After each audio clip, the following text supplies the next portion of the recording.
तुम्ही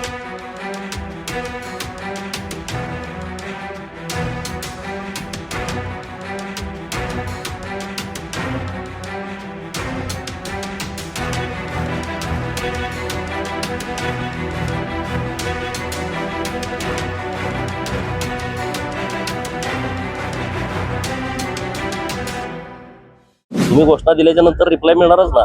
तर तुम्ही घोषणा द्यायचं ना आम्ही मुकट्यान जायची काळ गेला की तुम्ही काहीतरी बोलावं नाही, लोकांनी निघून जावं, गुलाम व्हावं, अशी परिस्थिती राहिली नाही. रोहितनं सांगायची आवश्यकता नाही कुणी कुठलं गाणं लावायचं काय लावायचं. रोहित पवारांच्या पोटात हेच दुखतंय ना. अहिल्यादेवींचा जयंतीचा कार्यक्रम इतका भव्य दिव्य होतोय, तो पण सरकारच्या माध्यमातून होतोय, वाईट वाटणारच ना.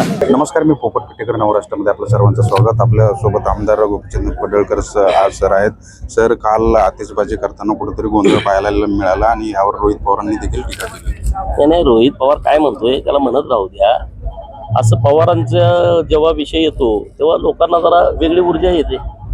लोक काय त्यांना सांगितले ती घोषणा द्या म्हणून. तुम्ही घोषणा दिल्याच्या नंतर रिप्लाय मिळणारच ना. तर तुम्ही घोषणा द्यायचं ना आम्ही मुकट्यान जायची काळ गेला की तुम्ही काहीतरी बोलावं नाही, लोकांनी निघून जावं, गुलाम व्हावं, अशी परिस्थिती राहिली नाही.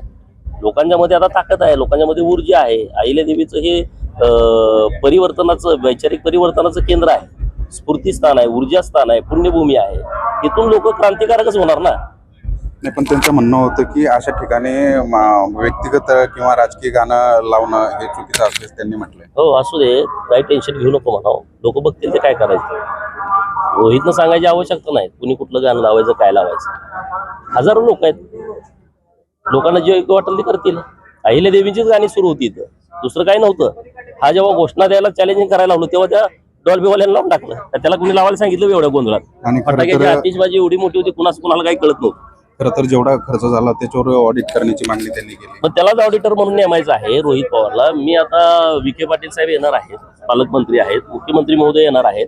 रोहित पवारांच्या पोटात हेच दुखतंय ना. अहिल्यादेवींचा जयंतीचा कार्यक्रम इतका भव्य दिव्य होतोय, तो पण सरकारच्या माध्यमातून होतोय, वाईट वाटणारच ना.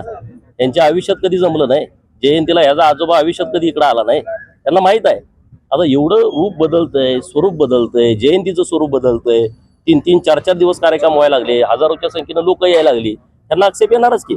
आणि त्यामुळे त्यालाच ऑडिटर नेमू, तुला काय करायचं कर. पोपट पिटेकर, चौंडी, अहिल्यानगर.